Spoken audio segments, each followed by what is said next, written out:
आपल्यासोबत राष्ट्रवादी काँग्रेसचे आमदार प्रताप पाटील चिखलीकर आहेत. काय सांगणार, आज आपण विधान परिषद निवडणुकीमधून माघार घेतली आहे, काय कारण आहे?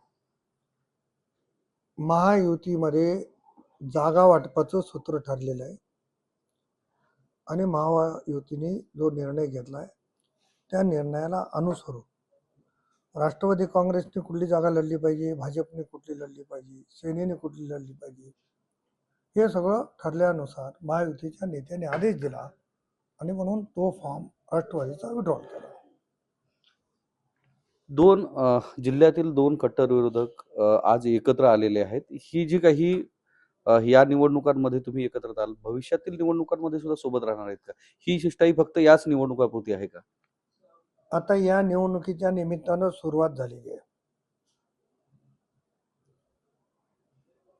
दोघांची चर्चा चालू राहिली, दोघांचा एकमेकावर विश्वास निर्माण झाला तर ही गोष्ट पुढे पण चालू राहील आणि कायमच शत्रुत्व राहावा असं काही नाही ना. तुम्हाला विश्वास आहे का की हा विश्वास अशोक चव्हाण कायम ठेवतील? तुमचा जो विश्वास असा तुम्ही दाखवला आहे तो कायमस्वरूपी राहील असं वाटतंय का तुम्हाला?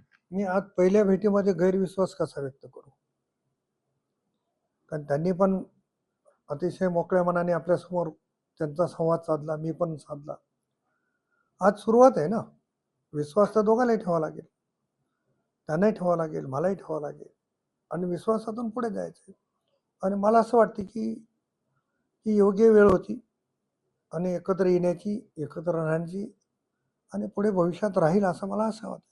लोकसभा निवडणुकांमध्ये या जयवीरूची जोडी सोबत दिसली होती, मात्र ती नंतर विरोधाभास होऊन वेगवेगळ्या ठिकाणी गेलेली दिसते. तुम्ही भाजप सोडून राष्ट्रवादीमध्ये गेलात, त्यांनी काँग्रेस सोडून भाजपमध्ये आलात आणि नंतर वेगवेगळे राहिलात. आता हे पुन्हा एकत्र राहतील का? बा, काही गोष्टी एका हाताने टाळी वाजत नाही. काही गोष्टी त्यांच्या चुकल्या असतील तर काही गोष्टी आमच्याही चुकल्या असतील. समज गैरसमज वाढत गेले, परंतु आता माननीय मुख्यमंत्री देवेंद्र फडणवीस साहेब, उपमुख्यमंत्री आदरणीय सुनेत्रा वहिनी, प्रदेशाचे अध्यक्ष तटकरे साहेब यांनी सगळ्यांनी सांगितलं मला की महायुतीचा धर्म आहे की तुम्ही राष्ट्रवादीला जागा मागली याच्यामध्ये गैर नाही, पण ज्या काही तडजोडी झाल्या त्याच्यामध्ये ही जागा भाजपला सुटली, आपण राष्ट्रवादीचा फॉर्म विड्रॉ झाला पाहिजे. शेवटी नेत्यांनी मला सांगितल्याच्या नंतर आणि मी जेव्हा फॉर्म भरला प्रवीण पाटलाचा त्यावेळेसही आपल्या सगळ्याशी संवाद साधताना हेच सांगितलं होतं, पक्षश्रेष्ठी जो निर्णय तो निर्णय आम्हाला मान्य राहील. या अगोदर अशोक चव्हाणांचं एक स्टेटमेंट होतं की कोण प्रताप पाटील. त्यावेळेस आपण उत्तर दिलं होतं की तोच प्रताप पाटील ज्यांनी त्यांना लोकसभा निवडणुकीमध्ये चारी मुंड्याचित केलं. आता त्याचा खुलासा त्याने पत्रकार परिषदेत केलेला आहे.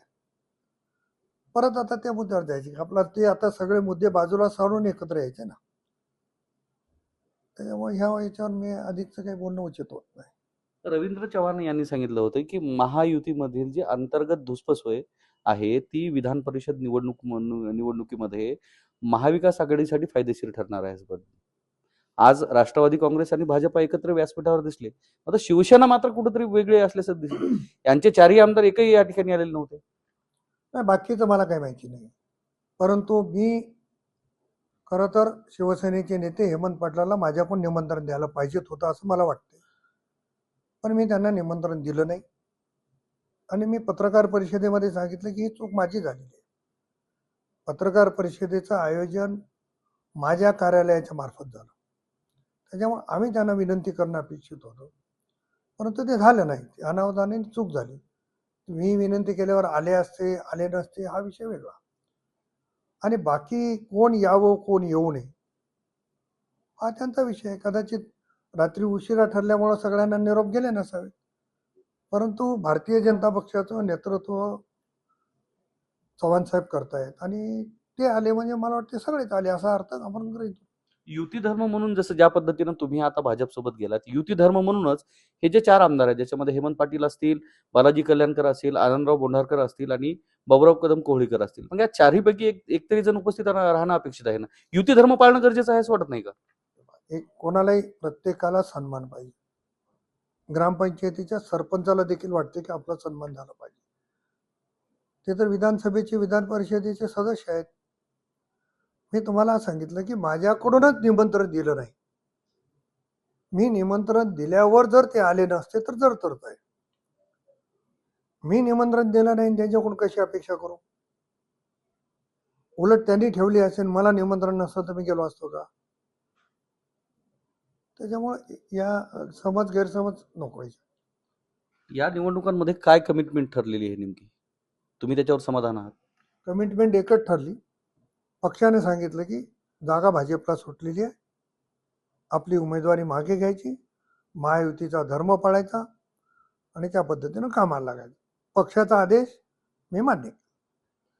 खासदार नागेश पाटील आष्टीकर यांचे चिरंजीव कृष्णा आष्टीकर यांनी सुद्धा विधान परिषदेसाठी फॉर्म भरलेला आहे.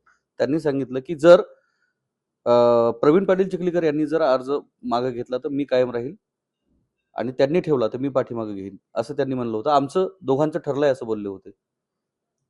आता त्यांचं दोघांचं काय ठरलंय हे त्यांच्या स्तरावर आहे. पक्ष स्तरावर प्रवीण पाटील चिखलीकर राष्ट्रवादी काँग्रेसचे प्रदेशाचे सरचिटणीस आहेत. त्यांना तटकरे साहेबांचा वहिनींचा निरोप आला, त्यांनी उमेदवारी मागे घेतली. पक्षामध्ये असं ठरवता येत नाही. मलाही वाटते माझा मुलगा आमदार झाला पाहिजे, का वाटू नये, पण शेवटी पक्ष आहे, पक्षाचा निर्णय आहे. काही गोष्टी पक्षाच्या निर्णयाचं स्वागत करून आपल्याला ऐकावे लागतं.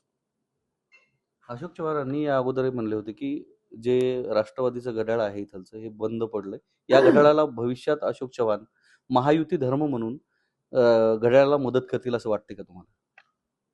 घड्याळ बंद तर कोणीच पाडू शकत नाही, परंतु आता एकत्र आल्यावर घड्याळ आणखी जोरात कशी पळेल तर बघू. ते नसताना एवढी घड्याळ पळाली, ते असताना आणखी जोरात पळायला पाहिजे, ती अपेक्षा करू की ते जास्त चावी देतील घड्याळाला. शेवटचे दोन प्रश्न. दिलीप वळसे पाटलांनी आताच राष्ट्रवादीचे नेते शरद पवार यांची दिल्लीमध्ये भेट घेतलेली. तुम्ही या भेटीकडे कसं पाहता? ते पहा, शरद पवार साहेब हे या भारतातलेच ज्येष्ठ नेते आहेत. अनेक वर्ष शरद पवार साहेबांनी राज्याचं आणि देशाचं नेतृत्व केलं, राजकारण केलं. दिलीप वळसे पाटील साहेबाचे अनेक वर्षाचे ऋणानुबंध आहेत. आज कोण्या पक्षात कोण असलं तर वैयक्तिक काही संबंध आहेत ना.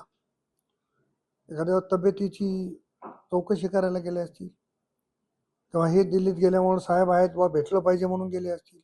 कारण महाराष्ट्रातला माणूस आजही दिल्लीत गेल्यावर पवार साहेबांना भेटतो, कुठल्याही पक्षाचा असो. त्याच्यामुळे वेगळा अर्थ काढायची काही गरज नाही.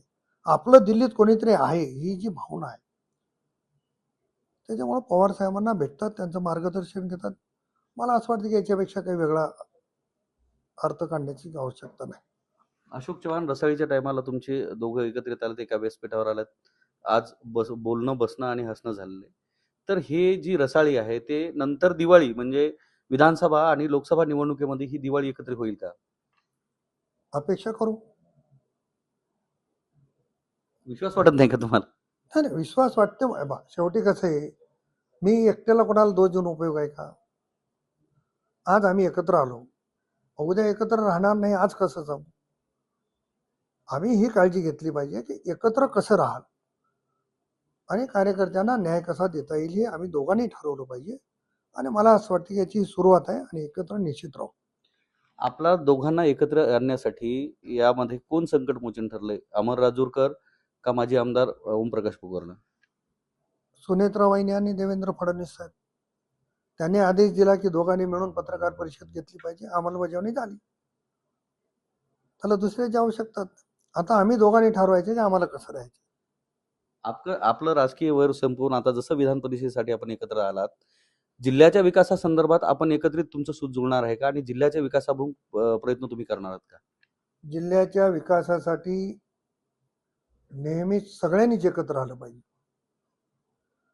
जे काही आमचे थोडे मतभेद कोणाचे आहेत ते स्थानिक पातळीवरचे असतील, काही नाराजी असतील, पण जिल्ह्याच्या विकासासाठी कोणी कोणाला विरोध करू नये आणि मागे केला नाही, पुढे करणार नाही. निश्चितच विधान परिषदा निवडणुकाच्या अनुषंगानं राजकीय हार्डवेअर संपवून आज माजी मुख्यमंत्री अशोक चव्हाण आणि राष्ट्रवादीचे आमदार प्रताप पाटील चिखलीकर हे एकत्र आलेले पाहायला मिळतात. मात्र जिल्ह्याच्या भविष्यातून हे हार्डवेअर विसरून जिल्ह्याच्या प्रगतीसाठी हे पुन्हा एकत्र राहतील का, हे पाहणं महत्त्वाचं असणार आहे. कॅमेरामन सुधाकर सह मी धनंजय सोळंके, टाइम्स नाऊ मराठी, नांदेड.